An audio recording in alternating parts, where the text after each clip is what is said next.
I want to talk a little bit about how you take students through, or how you take yourself through developing an interpretation of a piece. Is there a process that you go through? Or I know you've written a little bit about it on your blog. Yeah, in interpreting music, Yeah. um, how do I go about it? Well, to me, the fundamental idea of when you're dealing with music is to figure out what's the basic mood or the basic swing of this piece. You know, but fundamentally, the mood uh, the mood justifies kind of everything else, or should justify everything else that you do.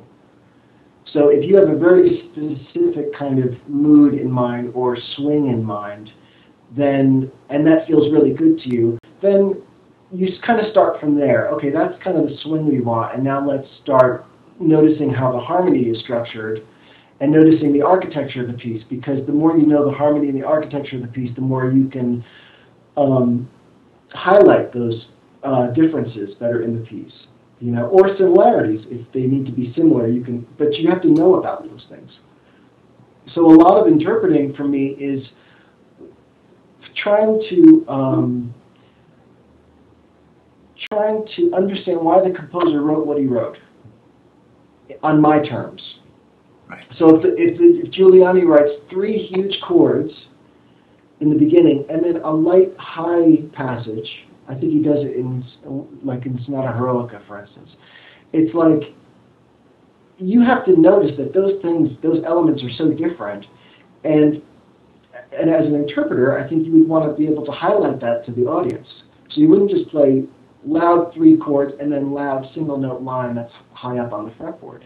You would make a difference between them, and people would say, oh, you know, subconsciously they would say, I understand that what's the word? Well, that's expressive of the idea of the composer, and not just taking them for granted.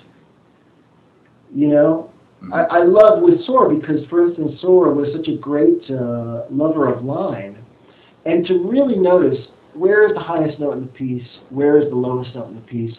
Barrios, another one, a great guitar composer, so concerned with line. In the beginning of the Cathédrale movement, the prelude, right? The prelude.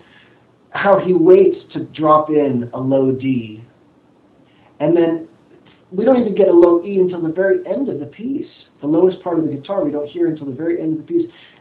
That's important that interpreters really understand that on a deep level, not just on a factual level. Oh yeah, that's interesting, but like it means something. Barrios waited that long for a reason.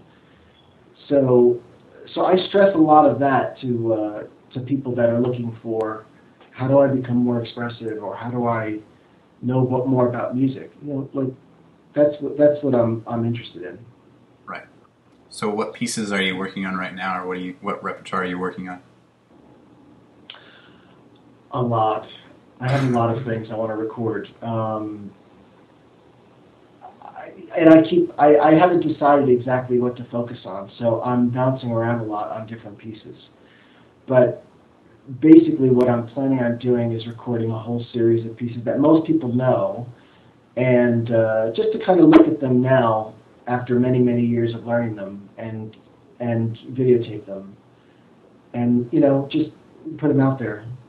Yeah. But I'm not sure what the order is going to be, but it's going to be definitely, I'd like to do Villalobos Preludes. I'd like to do some of the really well-known Dallin dances, because they're just so much fun.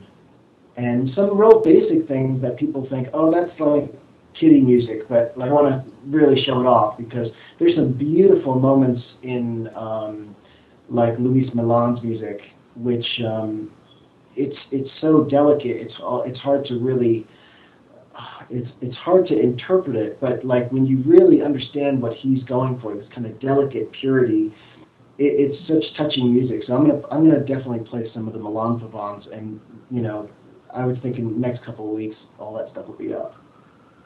Will you are you going to plan on putting that on YouTube, or is it going to be in a CD release or something like that? Or? I don't. Well, I don't really want to do CDs so much right now. I don't really. I'm not. The only thing I'm interested in right now is recording and videotaping, and kind of putting them up. It keeps me. It's very creative because I get to play music for a number of hours recording, and I get to explore music that I wouldn't normally explore, and then I can videotape it and kind of watch how the performances are, and see what needs to be worked on or see what needs to be rethought, Yeah. And so recording has become really fun, but I don't know about so much for a CD. I think more for the video. Yeah. So do you have any other big projects coming up or things that you want to take on in the next year or so? Or Well, I have some big projects, I have to say, but nothing like I want to say just now. But okay.